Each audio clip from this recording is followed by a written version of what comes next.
The State Minister of Fisheries, Honorable Helena Doa, has condemned the practice of illegal fishing where improper methods like hurry-up, cast netting, among others, are used to catch fish during the activity. She explained that this act will lead to the setback of the country's growing economy, like the unavailability of the products, especially small fish, for both internal and external markets. Because of that, we are also now realizing a decrease in our domestic markets, but also we don't now have a lot to export. But also soon, you will be shocked that our factories again will reduce because of this kind of thing.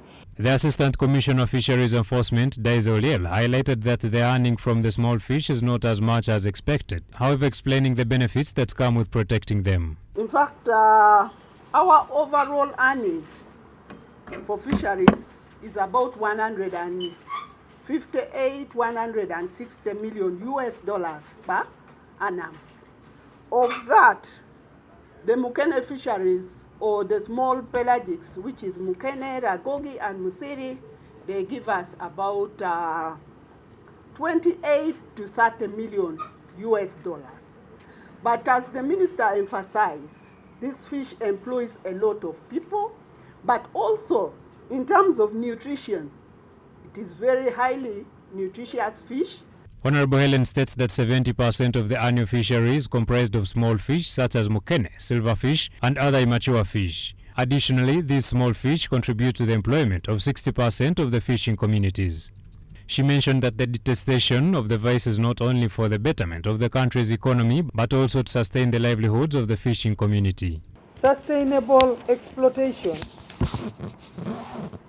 also plays an important role and function because these species are part of aquatic food along the chain, not just for us but also within the lake. You all know some fish depend on another. She went on to advocate for the young community to engage in proper fishing practices, pledging government support.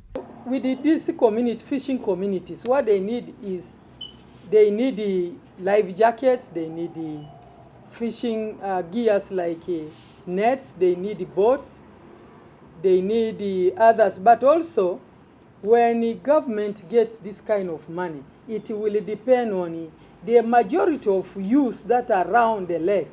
So how soon, it depends on how government will get money. Responding to a standoff by West Nile, South Sudan fish traders last week in Pakwach after their fish was impounded by Fisheries Unit for not meeting the required standards, Honorable Helen said a delegation from the Ministry of Agriculture, Fishing and Animal Husbandry is set to meet the South Sudan officials to assess the type of fish and the number of tons to be imported into the country. Because of what we have experienced, we are now going to send a team to South Sudan, and I might also personally go.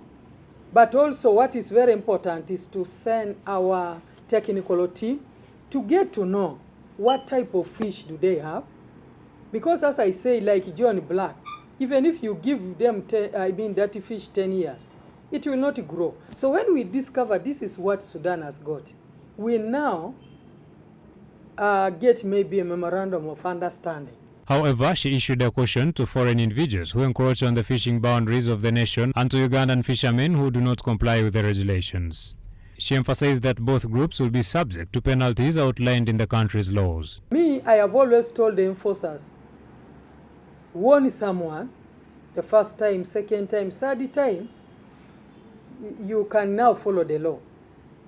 You will be taken to the magistrate will read the act for you, and you will be punished according to the method that you used. So, non-citizens don't fish in Ugandan waters. You fish in your waters. The State Minister called out the district fisheries officers to action because it is only through them that the community can be saved and made aware of harmful fishing. So I want to ask fisheries officers to make sure that they inform when people are gathered. It's good to get 1 minute.